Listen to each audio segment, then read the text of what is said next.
we want to move on to something that we put together really quickly.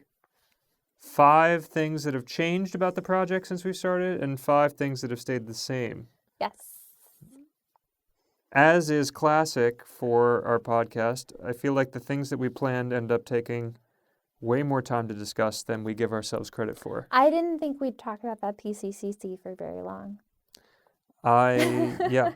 So we're going to go through these faster, but I think that we could have gone through them just as slowly as it had taken, just as in depth as it had taken. But here we go. 5 things that have changed since the project has started. First, our start and end times. I don't know if this is something that we've explicitly talked about on the podcast, but when we started the project, we were going out at an average of like 7 to 7:30 in the morning. Yeah. And that was something that befit the intense physical rigor of what we were doing. I think that was something that befit the urgency of starting a new workflow, a new routine. routine. Yeah. And as we have progressed and have gotten more comfortable with doing this, it is one of the big things to have changed what time we actually get started. I mean, I think probably this week we averaged 11 a.m., I think. No. Yeah. No, because Wednesday we had to get our Hep A vaccine at 10:30, so we left at 9. And on Monday I walked by myself and I left at 8:50. Okay, but then you went to your studio. You didn't leave till 11. And then you walked some more. And then, whatever. And then Thursday, yesterday we started at noon. Today we started at 11. Okay, maybe we averaged 11. No, you're anyway, right. The vaccine appointment had made it so that probably the average start time was 10:15 or 10:30. Yeah. But the point Not stands 7. that when we have an appointment or somebody that we're meeting or some reason to start earlier, we can do that 10 times out of 10, no problem. Course, We are always hitting our marks there. But when removed from the obligation, it seems that now we start at a much later time. Now, Is that a problem? No, it isn't a problem. Only insofar as we have a certain obligation or expectation for ourselves as what time we should or shouldn't be starting, what it looks like to have a successful day. And the successful criteria has changed, away from starting at a certain time and towards making sure we finish. Yeah. Which we've done. Well, it's also just a weird, societal pressure to, start early kind of thing.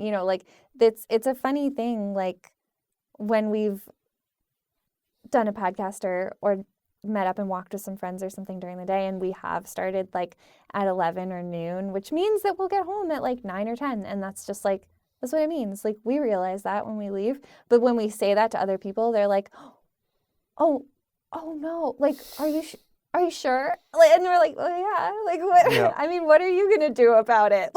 How are you gonna fix this? And also, it's fine. But I think, people are used to you want to end your day around 6 or something, I guess. I would want to end our day around 6, but it's not how it's going to work. Right. I'm not going to sprint out the door. I'm going to wake up whenever we wake up. I mean, we have a problem in general with alarm clocks. It doesn't really matter. Our alarm clocks will go off for 50 minutes to an hour every day, and we probably could change that by where we position our alarms or something. We could get one of those alarm clocks that hops away from you or whatever. I don't know. It doesn't really matter. It's fine. It's just kind of where we are. And so that's how we're living our lives right now, which is very much at the cadence that we would want to be living. Yeah. And there you go. Yeah. I mean, obviously there must be something that's going on here that we feel the need to rationalize what's going on. I know, it's so weird. But that's just, that's how it is. And also we know from starting earlier, both on our trip walks and on these walks, that if you get to noon and you've already done 60% of your day, that feels pretty good. It feels good. I think, honestly, I think that's like the biggest thing is that it feels good to be up and moving and like, yeah, look at the time and see that you've already been out for a while. Like, Yeah. it's just a bummer to be like, and it's not like that big of a bummer, but it's just like to look at the clock and be like, oh, it's 1 o'clock. We're probably halfway through the day. And then remember, like, well, we left at 11:30, so we're actually only like 5 miles in. Well, at this point, I don't even think of 1 o'clock as halfway anymore because we've been, because the parameters of when we generally get up have changed. Yeah.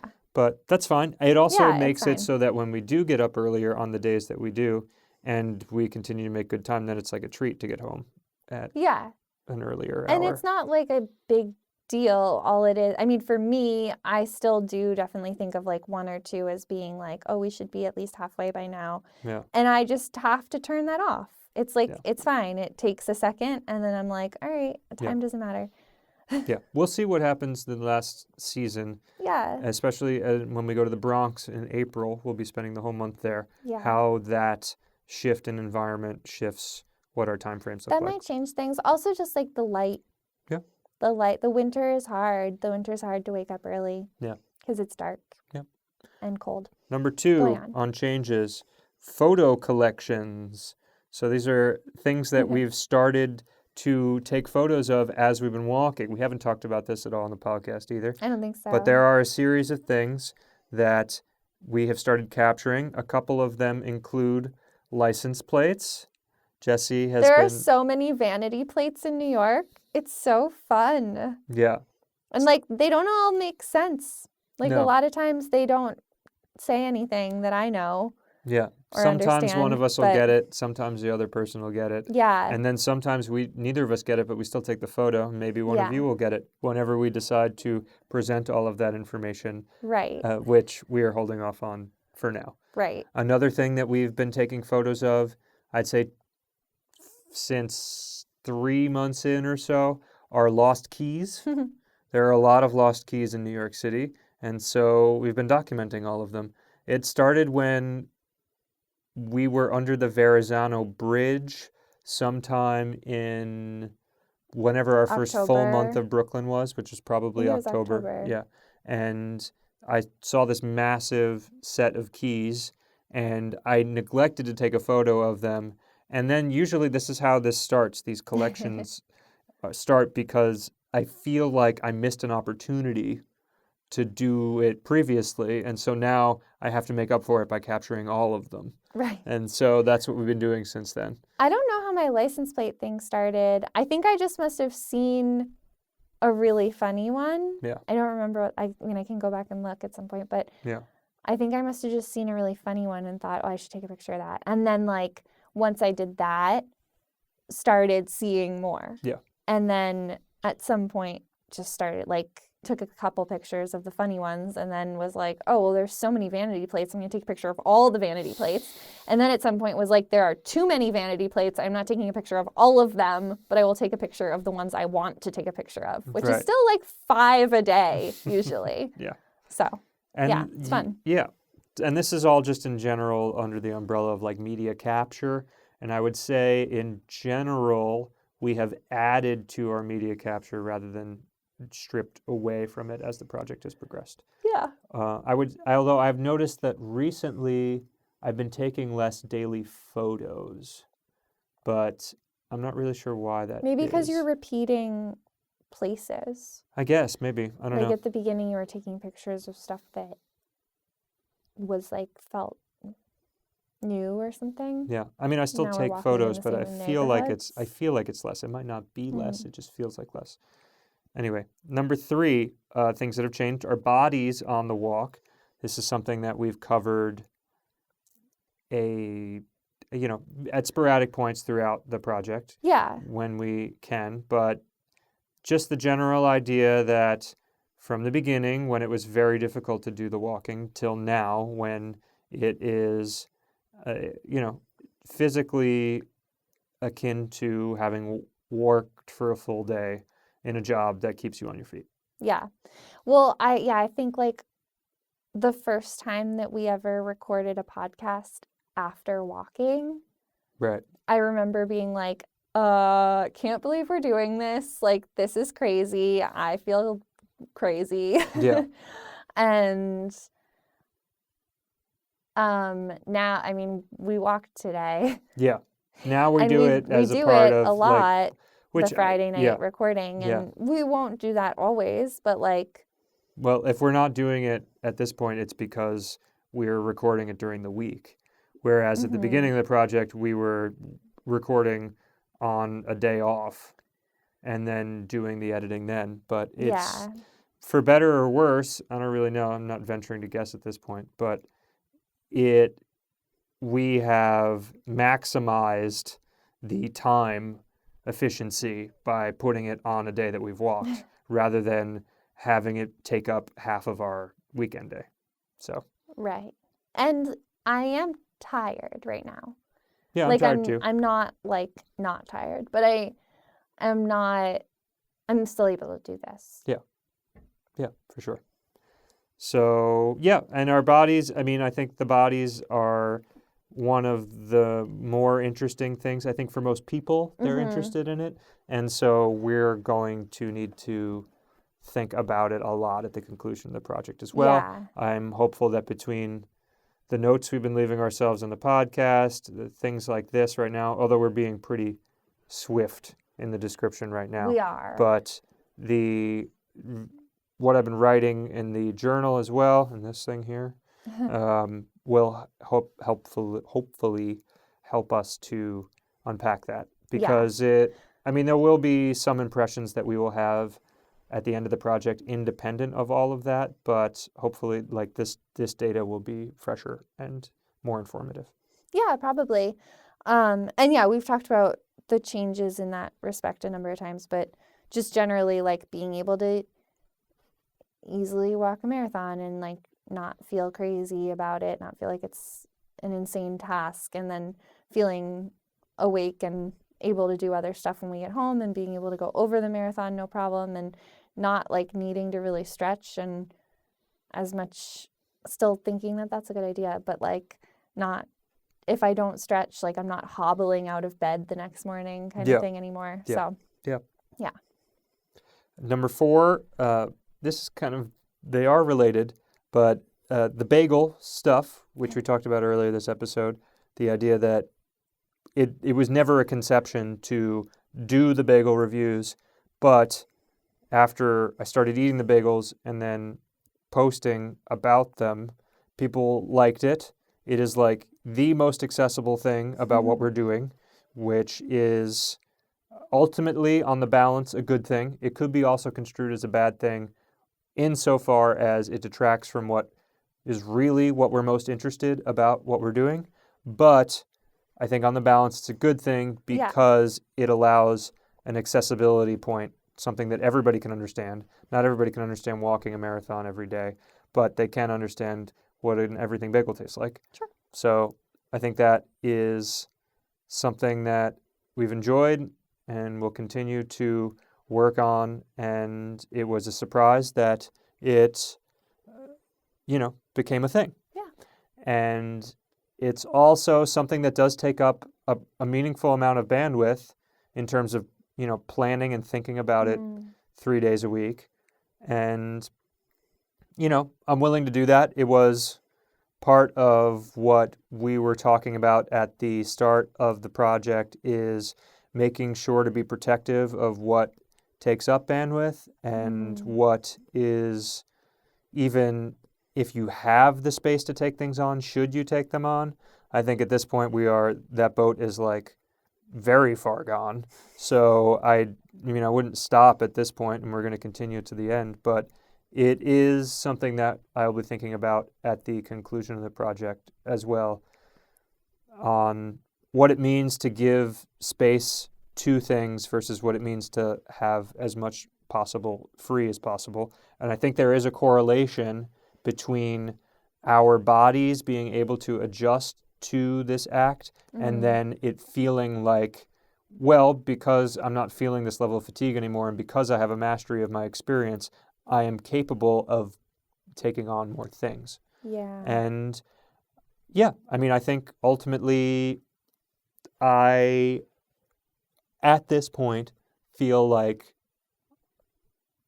I am okay with taking on a lot and increasing my workload to a high level of bandwidth because I'm young and I have the energy, and it feels like I can on one hand like recognize it as almost a degree of foolishness because it's like you don't have to be doing you could just be doing what you're doing and that is Yeah. enough, but also like I have the ability to do it right now, and like that I might not always have that ability, and it's like a type of indiscretion that I almost find charming in a way where it's like I'm okay with extending myself in this manner. Oh, that's interesting. Yeah, I mean, I feel like I definitely fill up my bandwidth as much as possible too. I don't think it's as much of like a conscious choice and more of just like there's so much that I want to do and I just kind of am like, yeah, I want to do that. Yeah, I'll do that. Yeah, I'll do that. Yeah, yep. Until I'm like, oh, shit. I have to say no. I have to say no because I can't do it. And then like I'm just doing it all because I'm like, this is all fun though. But it's very much not like, yeah, I'm able to. I think if I had a little more personal clarity about how much like time and energy actually gets expended, I do think that I would like to experience what it feels like to not be carrying the max load for a little while. Yeah. Like, yeah. Yeah. You know, you got, I mean, I guess like this weird analogy that I just came up with. If you're working out at the gym and you're like, I can lift 10 pounds, and then you're like, once 10 pounds seems easy, you like up it to 15 pounds, and like you would never just like stop and keep lifting whatever's easy. Like you would always either do more reps or like add more weight. And there's something that like maybe just maintaining something that was challenging at some point and now isn't challenging for like a little while could also be just enjoyable. I don't know. Yeah. Yeah. For sure. So maybe one day I'll try that. Number 5 on the changes is our walk routes, which I feel like has a similarity to the start and end time conversation, at least for me personally, and I think Jesse might feel differently. But there was an idea of like stringent adherence to the walk routes when we started, and there's also this idea that was brought up to us at the beginning of the project of wandering around the city. What is the structuralist? What's the name of the? Oh, the French people? Yes, was it the structuralist? The name is escaping me No. right now. It's not. Anyway, the idea of wandering around the city as a practice was something that was brought up to us multiple times at the start of the project, and we have basically gradually shifted what it means to follow the routes. So where it was previously was we would follow the routes to a T every day, and as a consequence of doing that, we would experience the same things 5 times in a row, and we would be able to see the differences each day. And sometimes we would see the similarities each day as well. So obviously there's the very obvious similarities of the same environment. And then the differences would be the people that, are set dressing the environment each day. And then sometimes we'd see the same people doing the same acts, which was interesting. And so I really appreciated those things. But now, as we've progressed, I think for a couple of reasons, it has been that we make sure to see every aspect of the route on a given week, but the route changes much more on a daily basis.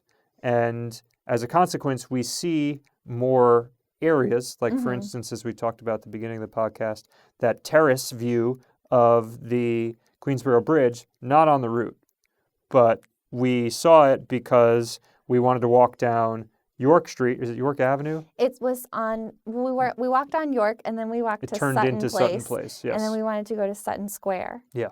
Yeah. So we would not have seen that had we adhered to the route as it was mapped out on our map. Right. But then as a consequence, we are not having that experience of seeing the same things 5 times. Right. So That repetitive thing. yeah. So, I mean, we are always walking 26.2 miles. And that has become our North Star, to make sure that we adhere to the marathon. And so, I mean, I guess it's good because it clarifies that the marathon is very much a part of this project, even more so than it was. Right. And the aspect of walking the route itself 5 times, I don't know. I don't think it's necessarily bad because it allows us to do more of the roaming and more independence. I think it's just a difference in quality rather than it is in like a difference in caliber. You know. I think it's just a different experience. They're called the situationists. Situationists. And I think, I mean, it's not so devolved as to think that we're just like going out and walking a random 26.2 miles every day. Right. We're still walking the route-ish. Like, we're just not making every single turn at exactly the same spot and like adhering to this like very clear direction. Yeah. We're still like last week when we did the Royal Tenenbaums theme, like we're still walk to the different places that are related to the theme. We just walk down a different street, or we might spend some time like exploring one of those neighborhoods if we hadn't been there before and we feel like on a whim we want to see something. And yeah, I agree. I think I agree with you. I mean, I think there was something interesting about the Monday is a fresh exploration. Tuesday, you're still kind of finding your way, but you like recognize things. Wednesday, you know your way. By Friday, you're like very comfortable and noticing all the little details. And I think there was something, it was worth doing it that way for a while. And yeah, I think both ways of doing it are perfectly valid. And if we had kept doing it that way, we wouldn't have seen a lot of stuff and we wouldn't have had this like exploration quality in the same way that we do now. And if we had stuck to it that way, there's plenty that we would have seen that we haven't, either way is good. I think this just works for how we're feeling right now. Yeah. And it allows us, like, when people want to join us on a walk, it allows, like, how we do it now, it allows for us to, like, adjust the route a little bit to be more friendly to, like, what might work for them as well, and not to be so strict as, like, well, you can join us, but, like, you got to get on and get off at a certain time and, like, at the right stop and then find your own way home. Like, we can, like, work in, like, a loop or something, if it makes sense, or, like, go 2 blocks over to, like, meet them or something like that. Right. So, yeah.